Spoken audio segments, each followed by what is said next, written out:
Welcome to the episode number 9 for the Indo-Pacific series, Aerospace, Defence and Security and Technology Market Trends. My name is Chris Cubbage. I'm the Executive Editor and Director for My Security Media, and we hold this series in partnership with the Aerospace and Defence Consultants Association of India. Normally, my co-host Raman Sapori from Delhi is with us, but he could not make it this morning due to other commitments, so it is just myself. And we're also joined by David Nicol, the Managing Director for APJ BlackBerry IoT Solutions. David, thank you very much for joining us. Cheers, Chris. Thank you. Very good. Let me just do our introductions, and we're always looking for opportunities between India, Australia, and the ASEAN region, obviously, with our Indo-Pacific series. Our domain focus today will be cities and infrastructure, but we tend to cross at our domain. So we normally cover aerospace and space, defence and national security, and cybersecurity and critical technology. This one is a bit of a mix between cities and infrastructure and critical technology. These sessions are recorded. They are live on YouTube. And if you've got some questions from the audience, everyone's just coming in now, you have a chat tool there on the GoToWebinar platform. Moving on as we do, just to introduce our panel, we're going to be joined by our second panelist shortly, and I'll keep an eye on him. No, he's still not in, but we're joined by, as I mentioned, David Nicol, Managing Director for IoT Solutions, BlackBerry, Asia-Pacific and Japan. And we're going to look at the AtHoc Public Safety Edition, Securely Communicate Critical Information. And then we're also joined by, I'm just double checking, looks like someone else was coming in then, but Professor Simon Lucey from the Australian Institute for Machine Learning, the AIML, based in the University of Adelaide. He's going to be looking at augmented reasoning and structured interfaces between humans and machines. Simon is formerly Carnegie Mellon University and has recently come to Australia with the Institute, and they're out of lot 14. So if we look back at our space episode, which was last week, bring it up, we had SmartSat CRC, Andy Coronius there from, he was also at lot 14. So it's good to have them back to back and having a look at what lot 14 and these South Australians are up to. Episode number 8 last week was a great episode with Cleos Space, and I mentioned Andy Coronius and Andrew Bauer, the CEO for Cleos Space, was also with us. Just one moment. That is now available on our YouTube channel, obviously. And before that, episode 7, we looked at robotics and autonomous systems. I've got a quick update on Emercent. We had Dr. Stefan Fraba, the CEO for Emercent, which was a shoot-off from the CSIRO in terms of its drone technology, and I've got some updates on that one as well, but that is also available on our YouTube channel. Just some news from the week, just make sure everything's streaming through. We obviously had the quadrilateral dialogue with Japan, Australia, India and the United States meeting in Tokyo with the Australian Foreign Minister. Just some updates there. That's Secretary Pompeo's Twitter feed and worth having a look. I'm trying to get a wrap up next week on that quad meeting and what it means. I've tried to invite some as senior people as we possibly can, but with a week to go, obviously it's been a bit difficult. The Navy Task Group, the Australian Navy and the Regional Presence Deployment 2020 has just concluded. This is HMAS Hobart returning back into Sydney Harbour on Friday. And as part of this session, we've got some defence videos. So I've put some editing together and we've got Commander Philippa Hay from the Australian Navy, who was the commander for that task group. It's about a 9-minute video that I'll play at the end of this particular session, and if you can stay around, but otherwise it is on our YouTube channel as well. Some reasonable footage of missiles being taken off and a few others. I'm not a Navy guy, but if you like things blowing up and ships being sunk, it's worth having a look. But thank you to the Navy for that. Just off the press about 2 o'clock this afternoon, I got an email, just an update to the National Security Science and Technology priorities for Australia.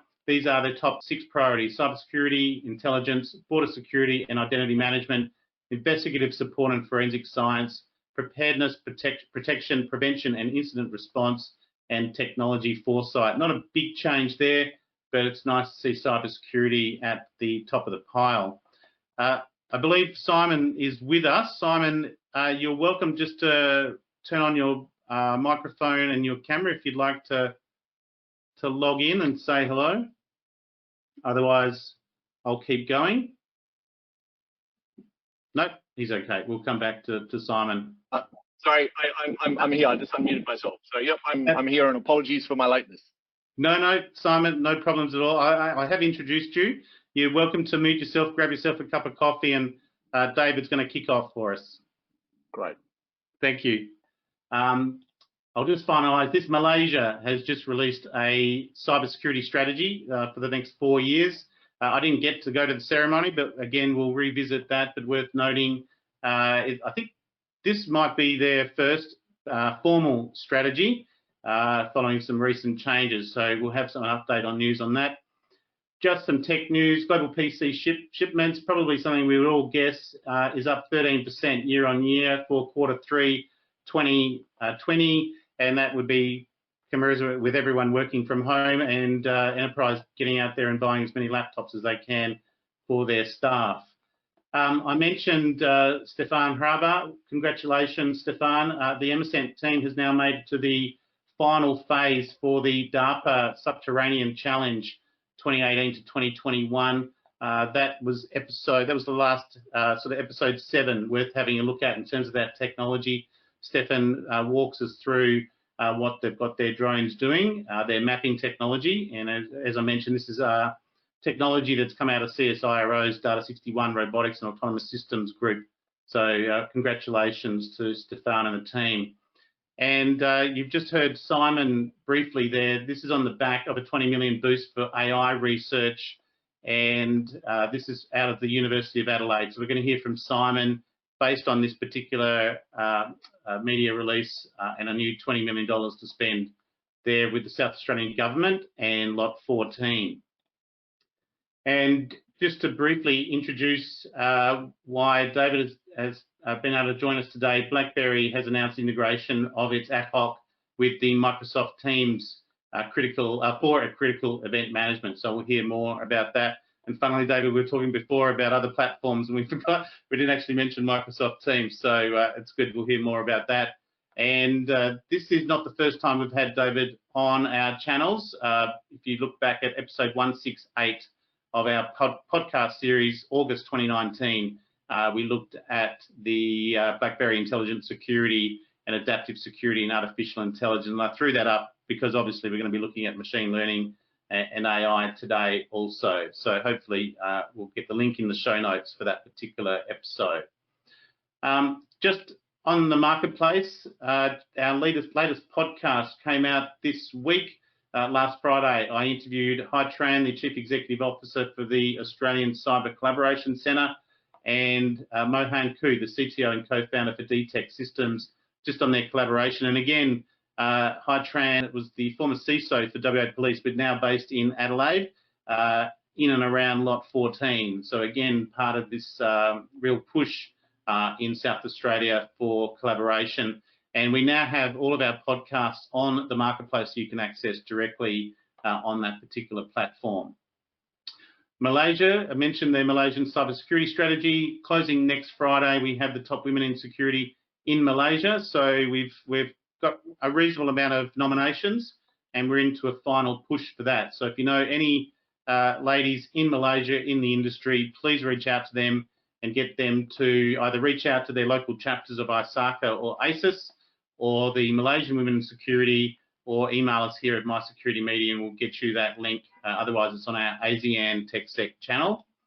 3D Printing World in India, 6th edition, 5th and 6th of December. Raman would normally have spoken more about that one, but that's approaching quickly.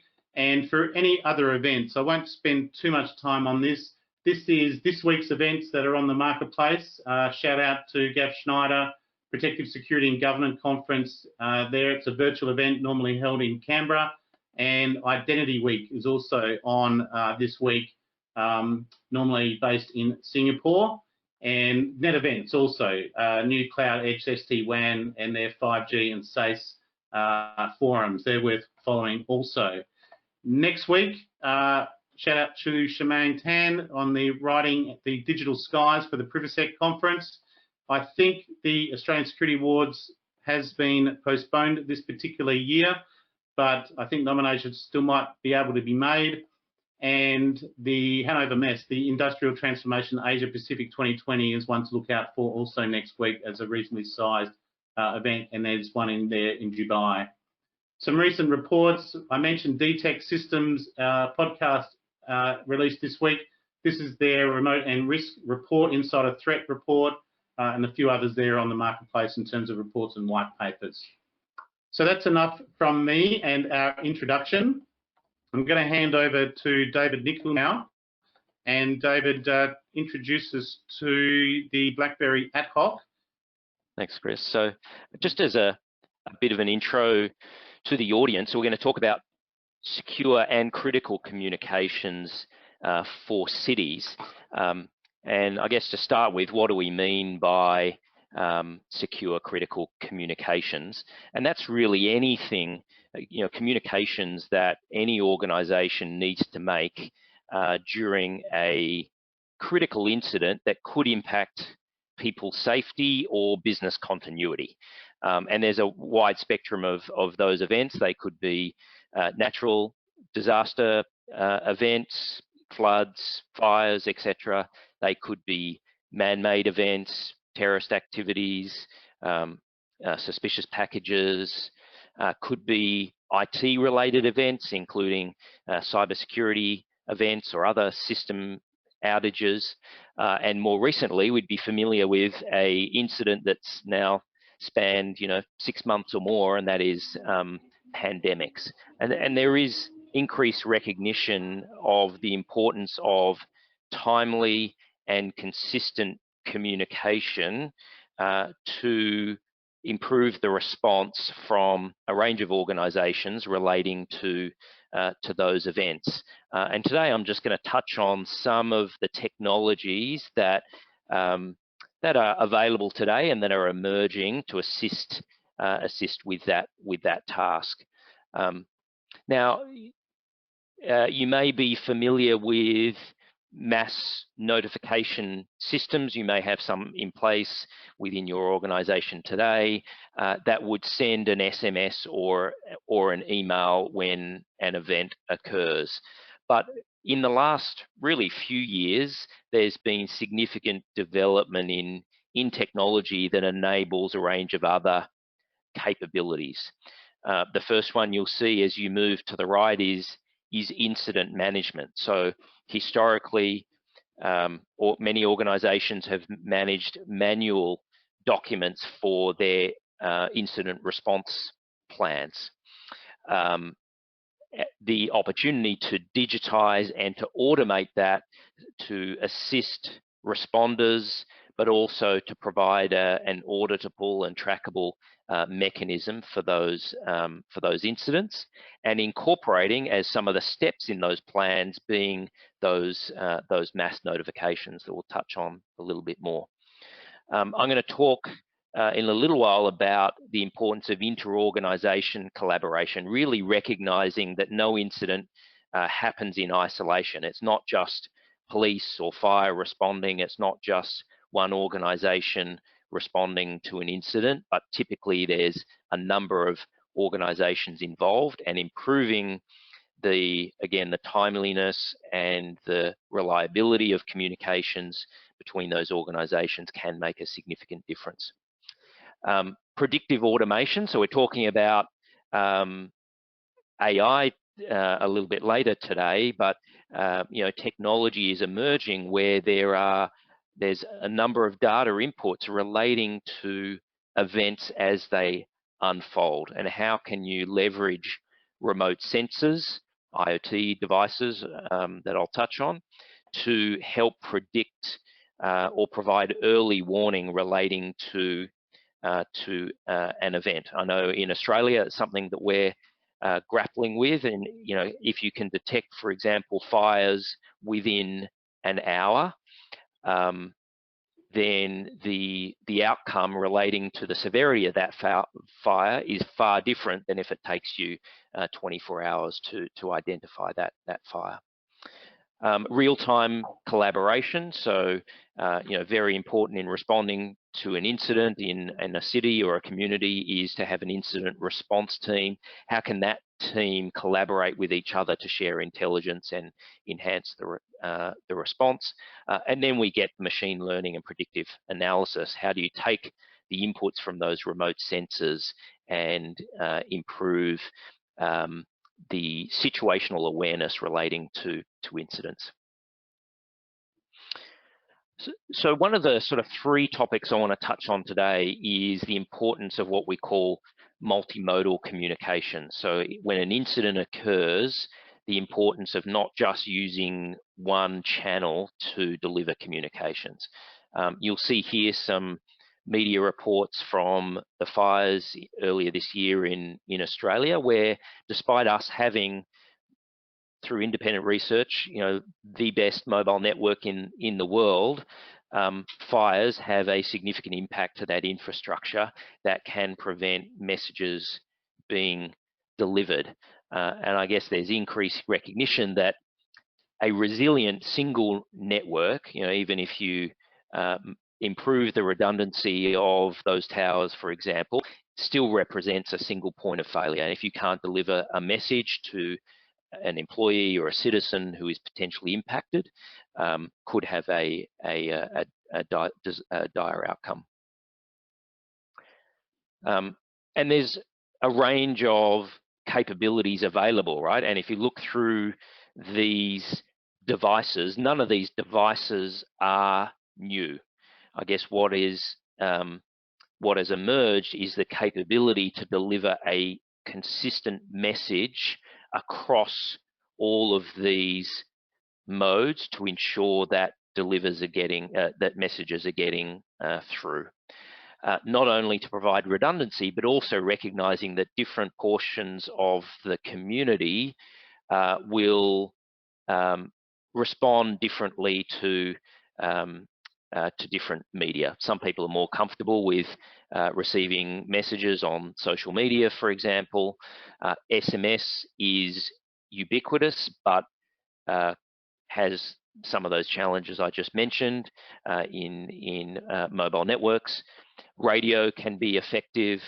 One project that BlackBerry has been involved in Mexico is deploying fixed frequency radios to regional and rural areas, powered through both battery and power for redundancy. But so when an incident occurs or an earthquake occurs, those citizens can be alerted through those radios, even if the mobile network is not up. Digital signage or messages through TV screens, mobile applications which can provide richer content as well as be able to access multiple data networks to get that message. Public sirens, whether they're IP connected or non-IP connected, to deliver text-to-speech into community areas. Desktop pop-up, so we work with a number of organizations, including defense organizations, where having a mobile device in their place of work is not a possibility, and our research suggests that an invasive pop-up on a desktop can be the most effective way of getting a response. Traditional phone lines, we've had debates in Australia about, with the rollout of the NBN, do we maintain our copper network? And there is an argument around crisis communications that you do, because if the mobile network is not down, can you make a call, an automated call to home phones to deliver that message? Email is an obvious one, radio networks, and the list goes on. But one thing is important is that all those messages come from a single source that is that is consistent, and where possible, where supported by that device, is two-way, so that you can have a mechanism of accountability, not just mass communications, so that you can confirm the safety of an employee or a citizen. And one of the, I guess, best approaches to ensure that consistency is pre-prepared templates. You know, you don't want an operator, when sending an alert, to be creating a message on the fly, determining who it should go to. Most of that, 90% of that, should be pre-prepared, so that when the incident occurs, the message can be delivered quickly. And what is also predefined is what are the devices that message is sent to that is relevant for that incident and for that audience. A related conversation is around secure communications for incident response.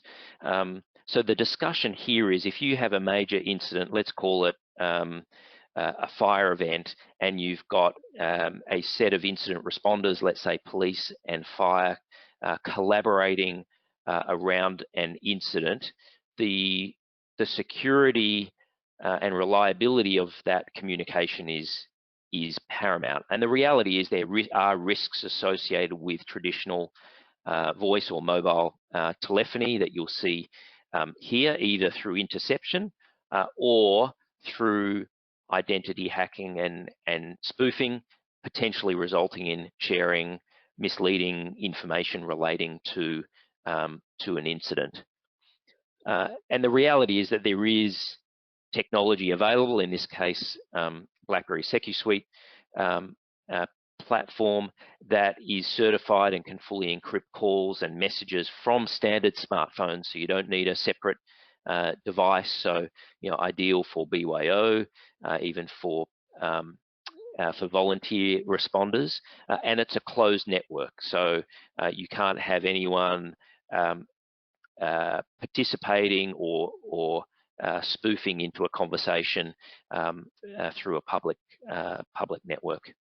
David, is that's an app-based aspect on the device? So correct, you open that's up that right. app, so you don't need to have it on. It's in case of an emergency, you can flip over to encrypted messages and the like. Correct, exactly. Yeah, so Okay. it's a mobile app for iOS or Android, and those communications go via a server which encrypts both ends. It can break out into a public network or to a PBX network, so that at least the at-risk portion of a communication from the person who is mobile back to headquarters, for example, is encrypted. And because it can use any data network, whether it's cellular or Wi-Fi, we'll often have a better chance of connecting in a critical incident. It's easy to access and use. Again, you don't need a separate device. It looks like a normal dialer, but it also gives you all the record retention and reporting. So if there's analysis done post event, you've got records of who called who, when, and messages that were sent, etc. Yeah, I mean, there's 1,000 questions I've got with that. How granular control have you got? Because you might have staff that have left, but they might have that application still on their phone. So yeah, how much real-time granular control do you have across this? I imagine quite a lot. Yeah, absolutely. Yeah, down to the certainly down to the user and the device level. So every call or message that is initiated will authenticate the user, and you can combine that with biometrics from the device, as well as authenticate the device. So when you deploy the application, you're doing so with a specific device. So if a user leaves and wants to deploy it on a new device, they can't do that. It's also, you can put this in the hands of citizens who may need to have confidential conversations with government employees, use cases for deployed government staff, whether it's defence or foreign affairs staff who need to even just to call home or call back to their central office when an incident is occurring. Okay, I could see applications saying that even domestic violence situations to get messages out to certain people as well. Very good. Right. Yeah. Okay. Sorry to interrupt. You guys, no, all good. Please go ahead. So I just want to, I guess the next topic I want to touch on is just the growing consideration around duty of care and business continuity from a range of organisations. And this is really where the cities concept comes up and what BlackBerry calls a shield, right? How do you establish a network of communications between a range of organisations during an incident to effectively provide protection for the whole community? Because as I mentioned before, no incident happens in isolation and typically doesn't just affect one organisation, nor can you just rely on emergency responders to provide all of the support relating to an incident. Employers play a role around duty of care, whether those employees are in the office or increasingly, as we know, working from home. Educational institutions, so Macquarie University, who use our technology, being able to alert all students and staff when an incident occurs on campus. Healthcare providers to their staff, and a lot of use cases around COVID there relating to, you'll see a couple of examples here, like health surveys or policies and procedures is a common one. How do you communicate with your frontline staff when you've changed policies and procedures? And with two-way communication so they can acknowledge the acceptance and that they've read those terms and conditions. Local government obviously play a role, utilities and other critical infrastructure. And just good to think in the context of your organisation where some of these use cases are relevant, because it's not just about incident alerting when there's a fire or a flood or whatever it might be, right? It's coordination of your response teams, policies and procedures, as I mentioned, maybe just logistics around the events where running that event effectively will have an impact positively on people safety and business continuity. Travel updates, again, health surveys, examples of organisations sending surveys periodically to staff to confirm that they are healthy and not showing any symptoms and providing support through that. Location and situational awareness they'll touch on in a little bit. How do you ensure you're getting full visibility of incidents as they unfold? Alternative work arrangements, very relevant with COVID. If you're starting to get staff back into the office, how do you communicate that so that it's streamlined and you're not putting staff at risk? And then staff recall. Again, common in healthcare. You've got nurses that may have called in sick, but you need to identify replacements that have the right skills that are appropriate to fill that shift. How do you do that with a very targeted communication strategy rather than sending an alert to all of your nurses as an example? David, what's the business model for that? Because I imagine there's a lot of use cases there. Is it based on the number of users? Hopefully it's not based on how many messages you send out, because you won't get that functionality. But yeah, what's the business model? Yeah, good question. Yes, it's largely based on number of users, and then the level of capability you want to provide. But the main one is the number of users. One area that we have chosen to differentiate from other providers in the market is because there is a cost associated with some traditional delivery methods like SMS and to a certain extent email. We ask customers to estimate, the number of SMS messages they will send, and we establish an agreed fixed cost on that for an annual term. And what that means is effectively we take some risk that if the customer needs to send more alerts because they're having more incidents, they can do so, and it doesn't blow their budget, or there shouldn't be any hesitation for an organisation to test their system or to send an alert when an incident occurs. Yep, nice. And then, Chris, you mentioned that the public safety edition of our BlackBerry AtHoc, and this is really how do you get messages to the public, whether that's at a federal, state, or local level. How can you deliver messages effectively to your citizens, but also to relevant other constituents, whether they're commercial organisations in the region, other government bodies, critical infrastructure, manufacturing facilities, etc. And this is, a platform that is fast and simple to deploy, cloud-based, deployed in, 48 hours. We've had customers with all their users integrated into the system and sending messages.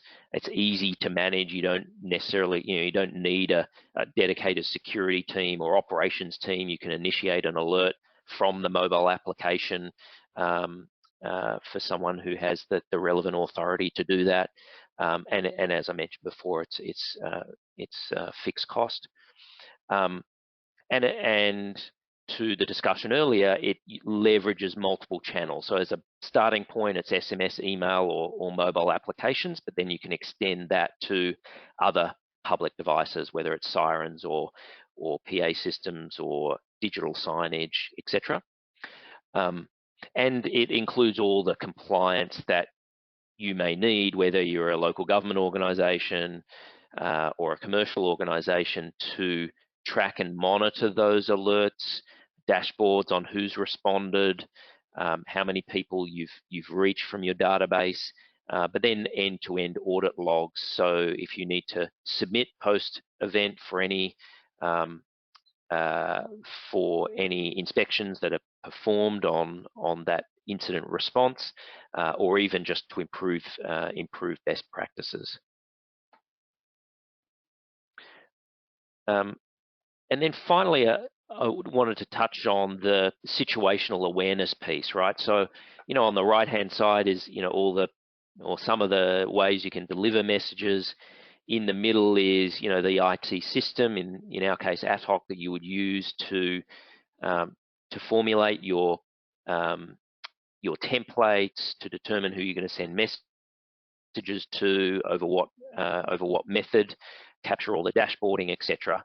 But then the other question that a number of organizations are looking at is, how do I get inputs into the system that gives me insight into the incident that's occurring, either so I know about it faster, or I'm getting more information relating to that incident, right? And just some examples there. So you'll see mobile alerts there. So not only can the mobile app provide richer content than an SMS would, like include a map or a link for additional information, but you can have employees or even citizens as sensors effectively, being able to capture photo and geolocation of an incident as it occurs, and based on the type of what we call a field report that they complete, it can then be automatically sent to the right team to respond. So if it was an office location and it was a suspicious package and an employee saw it, they choose suspicious package from a pull-down menu, they take a photo, it's geotagged, and you can have the system set up so that's sent directly to security or the security person on call, just as one simple example.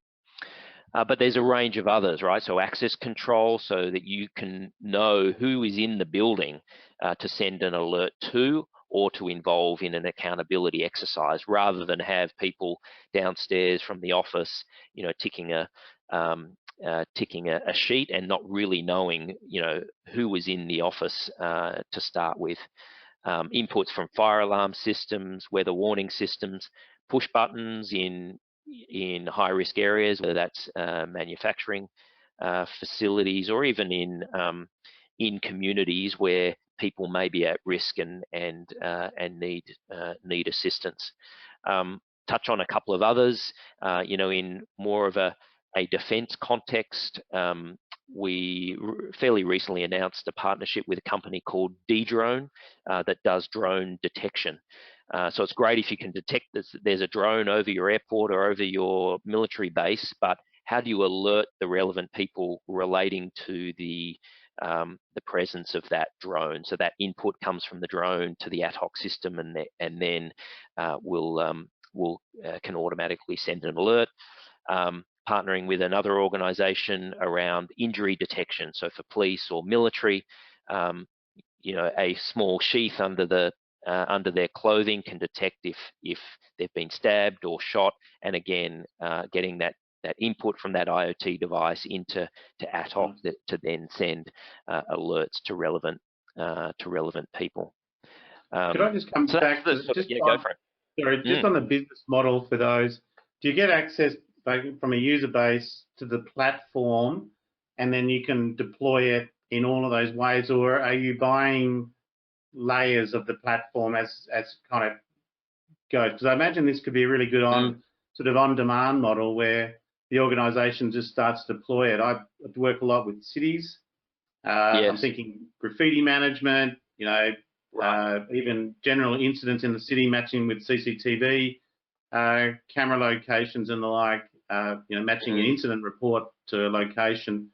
There's no end of scenarios just from the user base. So how do you kind of sell this to clients to go, you subscribe to the platform and then you use it, or you have to know how you're going to use it first? Yeah, well, let me describe a typical deployment. Most customers would start with the alerting and the accountability capability. So how do they get messages to employees or citizens quickly, and how do they get a response and capture that in the console to determine people's safety, and to do that over those typical delivery models of SMS, email, and the mobile application. So that's the sort of the core starting point.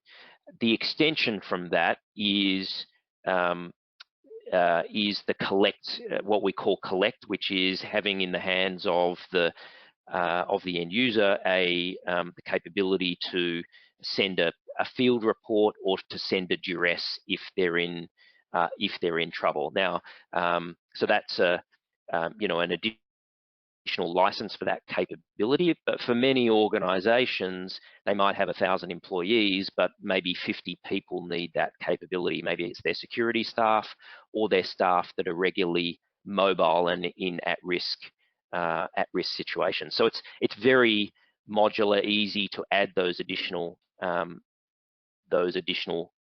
capabilities, but typically, that alert and account piece, as well as the planning piece and the ability to connect with other organizations, would be, additional phases that people would deploy, but often would be included in the platform that they. So it's modular as well.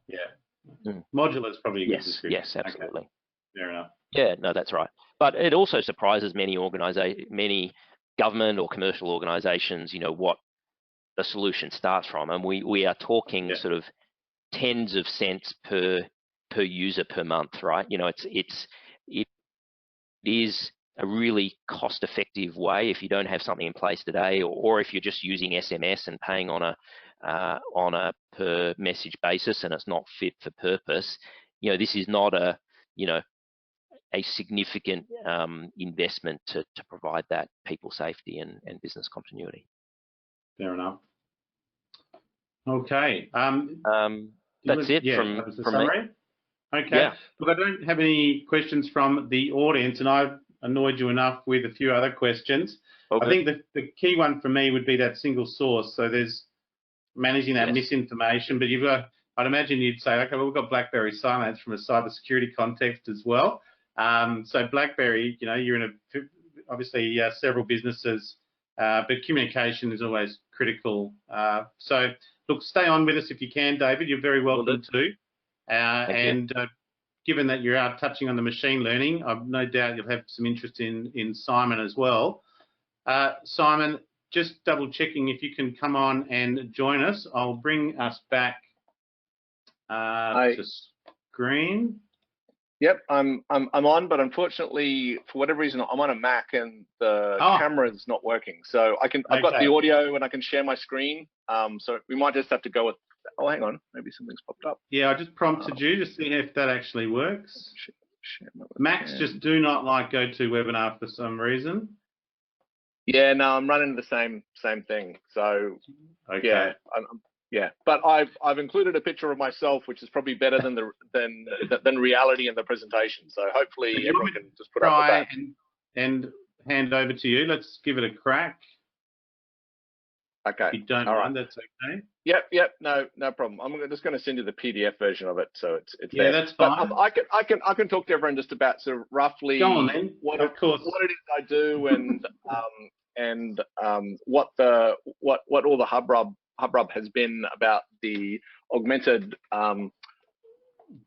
Reasoning Center. So I'm sending it through now too. Thank you. Basically, my name's Simon Lucey. I'm the new director of the Australian Institute of Machine Learning. I've come from a place called Carnegie Mellon University, who, for those of you who are sort of aware of AI and ML, it's a pretty well-known place where they do a lot of work in that space.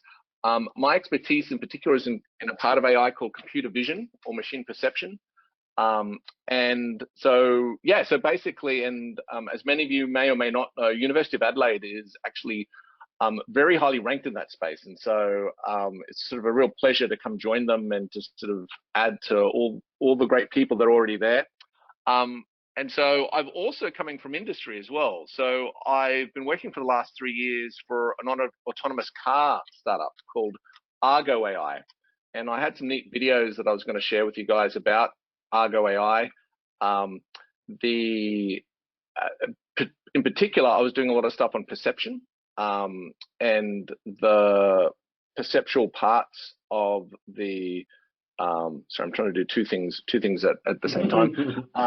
The perceptual parts of the autonomous car stack and setup. So doing a lot of stuff actually. So working at sort of stuff that's actually physically going to go into the car, blue sky research, and in between. And what's also really interesting too is I was operating in a joint academic industry model, which I think is a bit new to Australia. So basically, I had joint appointments at both in industry and in the university, and that is increasingly happening more and more in the States. In fact, in AI, it's very rare to come across an AI professor that doesn't have a joint appointment now. And that's something that's slowly starting to seep in here to the US. And so basically, I've come in at a very, very opportune time. I guess sort of one of the reasons I've been asked to come and speak is that in the latest federal budget, we got earmarked for funding of a brand new center in something called Augmented Reasoning, which is it's difficult enough to say, perhaps more difficult to understand, but actually it's a simple concept. The concept centers around how current AI is learning. So I think people are getting very, very excited by AI at the moment, but they're getting excited because the machines and devices and drones and what have you are starting to exhibit more and more human-like behavior. Like, say, you've got autonomous cars that are sort of driving. You've got UAVs that are able to kind of track people. You're able to kind of put your phone up and reconstruct different worlds. You can have pretend chats to your speaker. So people are sort of increasingly amazed at these sort of human-like qualities we can instill on machines. But one of the big issues is we're actually coming up against an AI brick wall pretty rapidly. And one of the reasons is because machines don't learn like people. They exhibit human-like behavior, but they don't learn like people. And sort of a classic example is with autonomous cars. Autonomous cars are getting very close. They have these different, I don't know if your listeners are aware of the different levels of autonomy in autonomous cars, but the big thing everyone's going for is like level 5. And level 5 is sort of where you can remove the steering wheel and the cars can just drive by themselves. And the race is on. It's almost like the moon race. You've got different companies and different countries pushing very, very hard on it. We're about level 3.5 at the moment, Simon. Is that right? Yeah. So around about that. So if any of your listeners have like driven in a Tesla, you know that you can probably kind of like turn the auto drive on. And people have done some crazy things. They've driven from one end of the US to the other end of the US and sort of done these types of things. But but that level 5 is, and I think companies will get there. So I'm not sort of pessimistic about that. But the broader outlook for AI is not darker, but cloudier in the sense that the way that we've been training AI systems to date is not like how we humans learn. And the example I give is sort of like, if you get a 16-year-old learning how to drive, they don't need to drive 5 million miles to be a competent driver. They only need, I think here in South Australia, you only need 75 hours worth of driving time, and you're ready to go for your provisionals. You cannot train an AI to do anything like that. And that sort of insight sort of transcends to many, many problems in AI. So to basically kind of to get it in a nutshell, the Augmented Reasoning Center is essentially trying to get machines to learn like we do, learn with way less examples, and to learn in a much more intuitive way.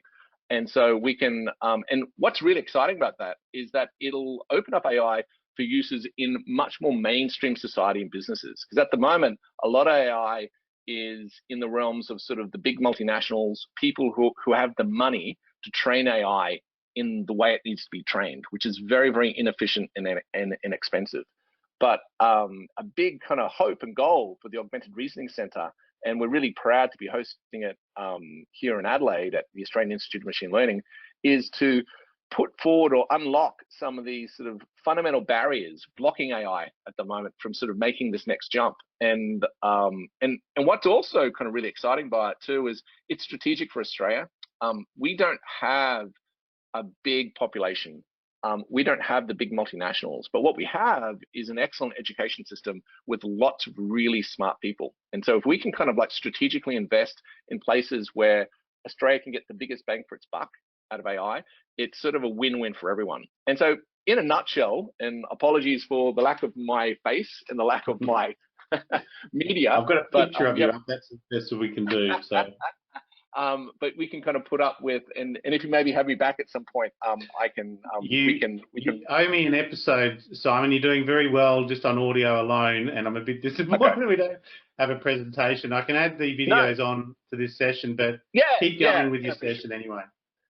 For sure. And so so basically that's some of the insight behind the Augmented Reasoning Center. And I guess the other thing that's exciting about the Augmented Reasoning Center too is I think you hear a lot nowadays about what AI can do, and sometimes it's very doomsday-ish. People get very, very fearful about people losing jobs, people kind of it upheaving governments, people getting nervous about it. One thing I'm excited about with the Augmented Reasoning Center and sort of the track that AI is having in Australia in general is we're really trying to kind of look at the massive positives for society and the world that can stem from AI. And I think part of that is AI is essentially going to be a job multiplier. So I've come from a city called Pittsburgh. For those of you who are aware of the US, it's sort of traditionally been viewed as a steel town. It was sort of economically depressed during the 70s because of sort of the Rust Belt and the hollowing out of the middle class in those Rust Belt states in the US. But it has had somewhat of a resurgence. And a lot of that is due to this unique link that's been built up between the university sector and industry. And in particular in the AI sector, one of the barriers to sort of success in AI is access to talent. So like talent, like PhD talent in particular. And so what's happening increasingly in Pittsburgh is that these big multinationals, they're setting up labs right next to these top tier universities. and that are top in global rankings. And so what's sort of a hidden secret here in Australia is how well ranked and the number of great people that are here at University of Adelaide in particular, but in Australia as well. And we're sort of, there's a real opportunity here for job growth as well. So, and what's great is that when these knowledge jobs come in, it's not just one job, the job multipliers. There are so many flow-on effects that come that could be very, very beneficial to the general state and Australia itself. But sorry, I cut you off. No, I was going to say, how long have you been in Adelaide now at Lot 14? So I started last month. Okay. So yes. So it's a very, very new gig, but I have been interacting with University of Adelaide for a number of years, and we try to hire students from there when I was in the States, and actually it's what attracted me back, because I was sort of curious of whether I could be in sort of a top tier research institution as well as be in Australia, and sort of the dream has happened for me, and I've been able to come back home, and I'm very excited to be taking a leadership role in what seems to be sort of a rapidly expanding domain. Well, look, I mentioned just in our introduction last week, we had the SmartSat CRC, Professor Coronia, CEO, on. He's based in Lot 14. And then on Monday, we released a podcast with the Australian Cyber Collaboration Centre, also there in Lot 14. So I think once you get your feet on the ground there, you'll realise that that's really a central point. And I'm hearing a lot of Adelaide in what they're doing. So it's very interesting. I think in terms of questions, I've kind of got 3 here, and we might finalise it on that. Yeah. I don't know which one to go first. In terms of, you mentioned computer vision. You've done a lot of work in computer vision. Yes. Maybe what have you seen around AI learning in virtual environments, in that sort of vision environment? And I understand cars are learning to drive on virtual roads. Yes. Yeah. So I can comment about that. So so in a way, that is one strategy that some of the AI community is trying to go down, because of the inability of current AI to learn like we do. So what it has to be done, it's almost like a lookup table. It needs to be exposed to every possible situation it could ever encounter.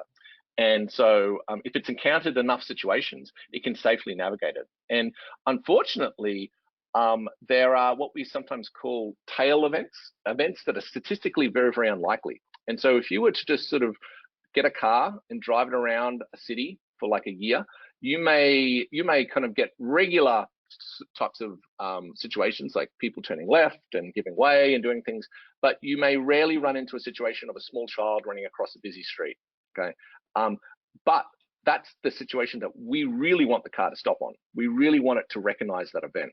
And so one way to do that is to sort of create virtual worlds where sort of these rare events become much more common, and the machines then can actually be trained up to recognize them, because they're super important. There's a drawback to this strategy, Bud, and it comes from, it goes across different names, but there's something called a render gap.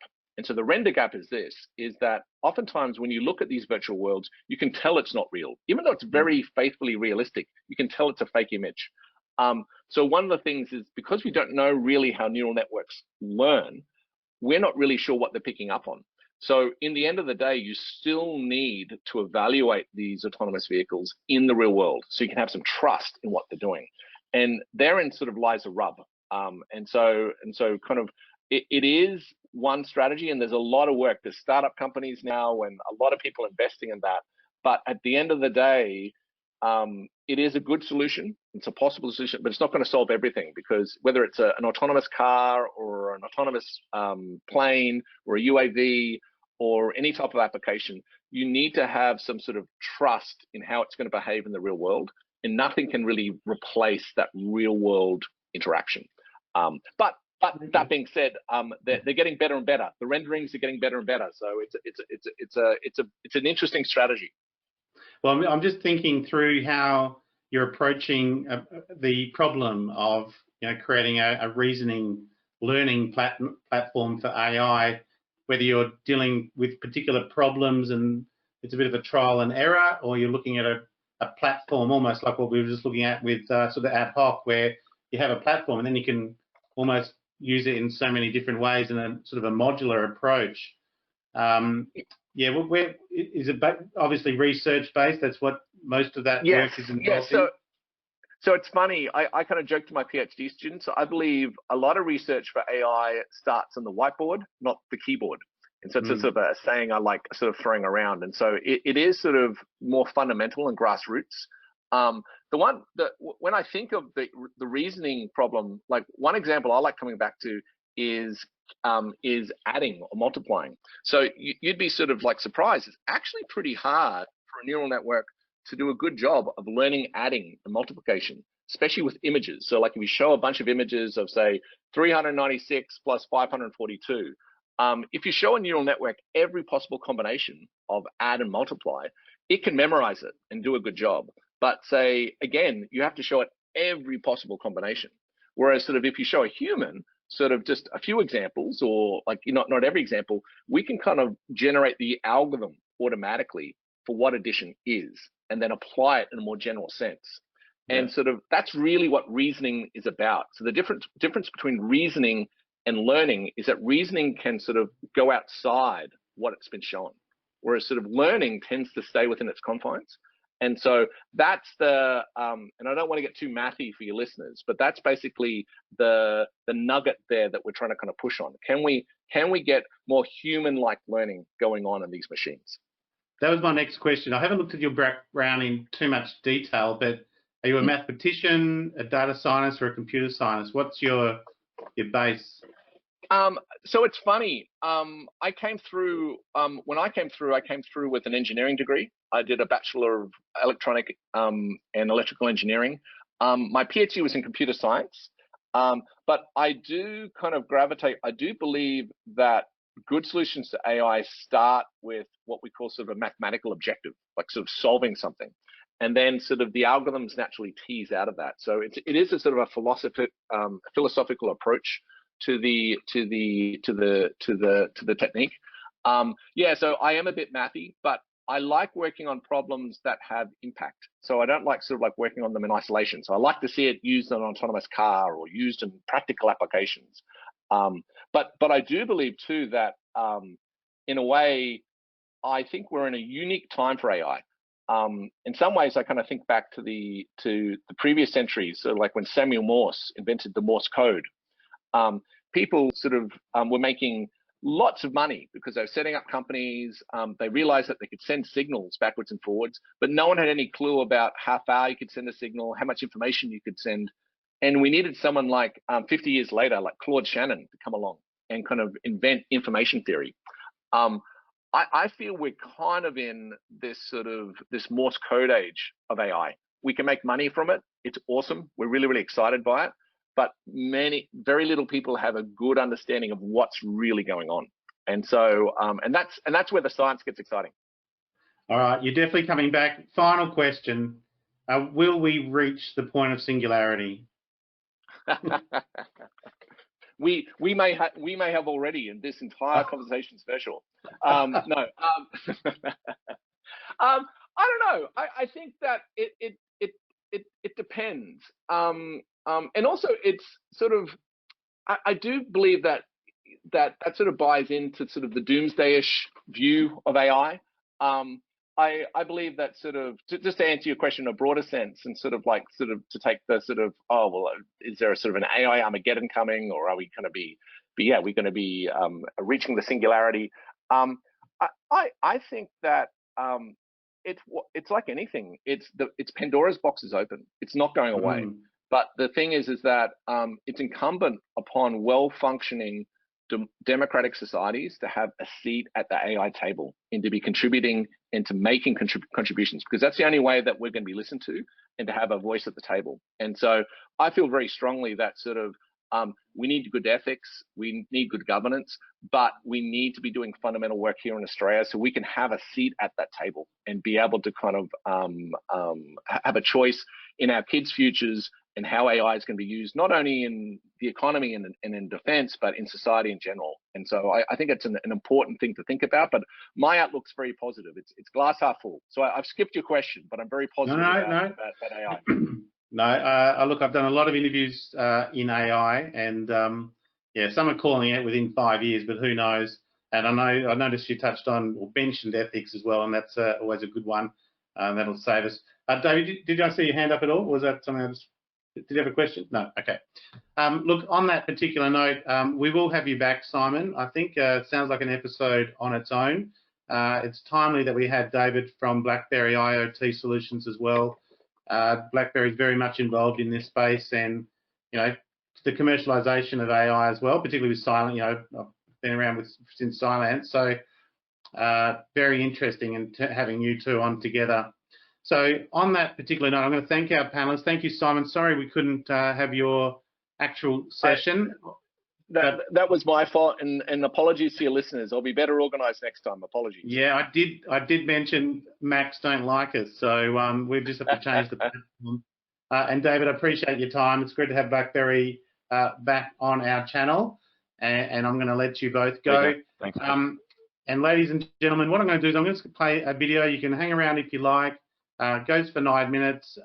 There's a lot of Navy exercises going on, and we'll hear from Commander Philippa May, and then I will close the session. So thank you for episode 9 of our Indo-Pacific series. And I should have been clicking through a couple of slides there. And all our episodes are now available on the marketplace also. So here's a brief video from the Australian Navy.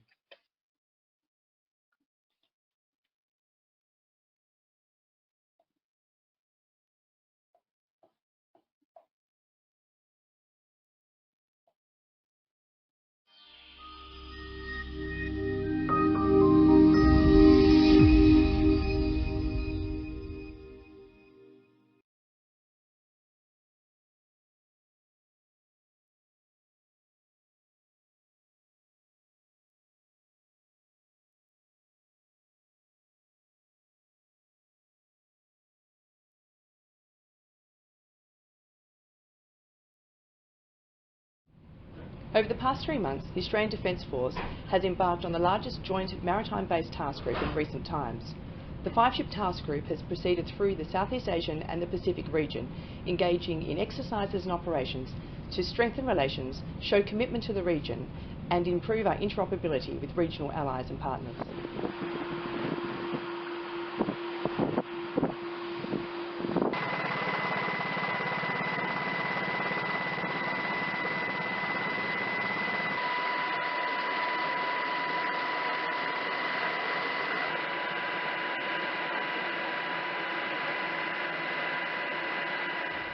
Over the past 3 months, the task group has participated in many operations and exercises with our regional allies and partners. Most notably, Exercise Rim of the Pacific. This is a 2-yearly exercise in which nations come together off RIMPAC. Most notably, 10 nations participated in 2020, which is a remarkable achievement, noting the conditions under which we're all operating.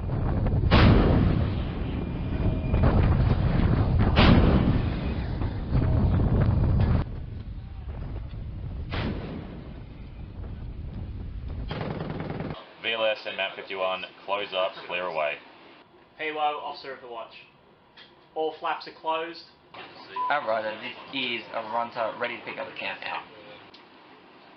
VLS FCO, selecting missiles in order with override. Peer FCO, make launch enable key.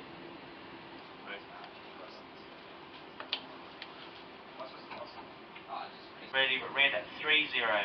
Ricochet Angel is in force. This will be a firing run.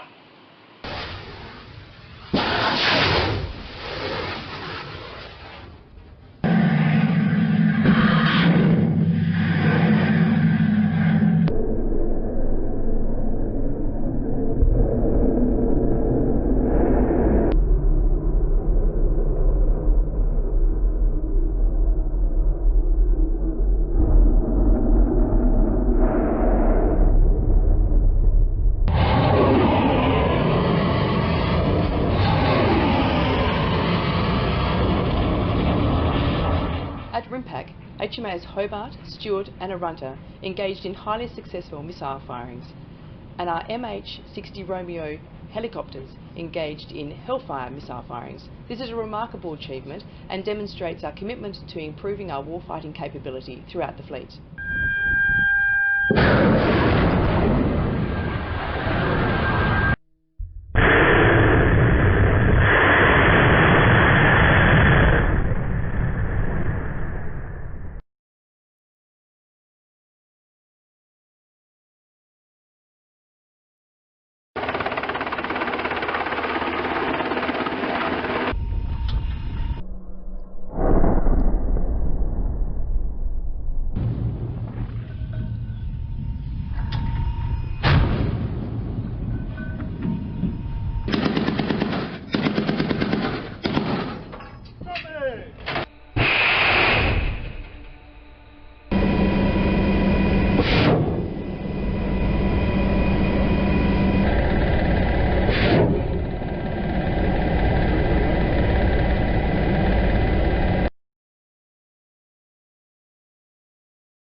As always with any deployment for a maritime force, we remain responsible for the safety and security of the region, including the safety of lives.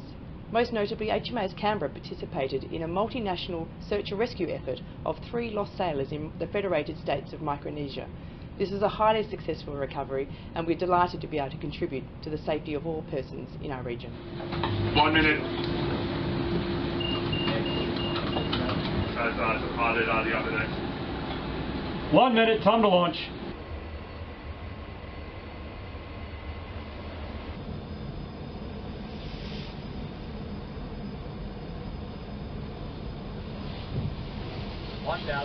yards floating.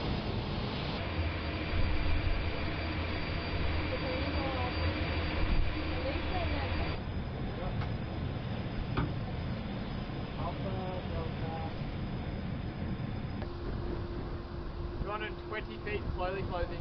Engine head 30%.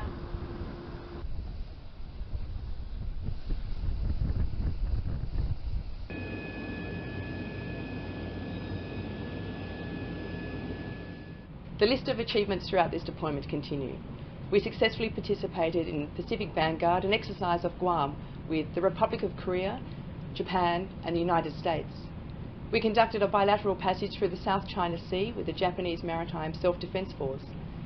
We've held the 25th iteration of Exercise Singaroo with our Singaporean partners and can engage in a passage exercise in the Indian Ocean with the Indian Navy. All of this was conducted under the guise of the Maritime Task Group as part of Regional Presence Deployment 2020.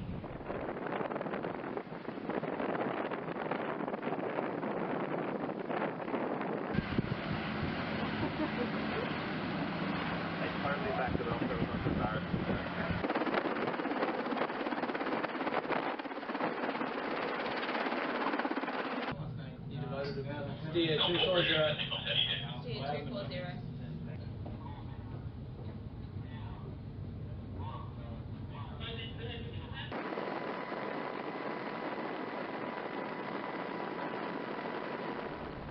Regional Presence Deployment 2020 has been a huge success.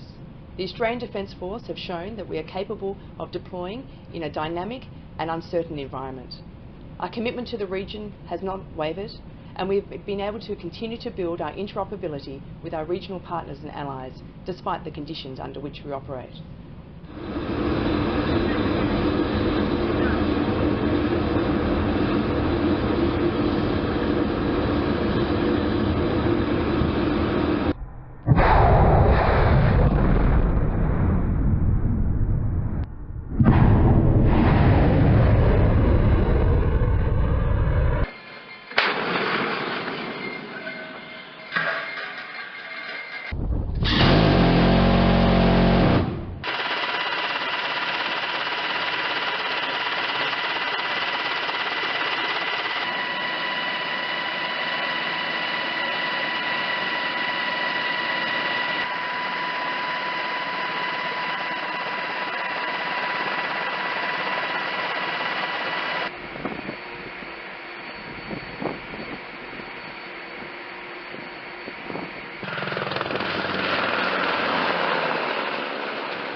This deployment has demonstrated the resilience of our people and the strength of our capabilities to deploy under all conditions. It is one to which all Australians can be proud.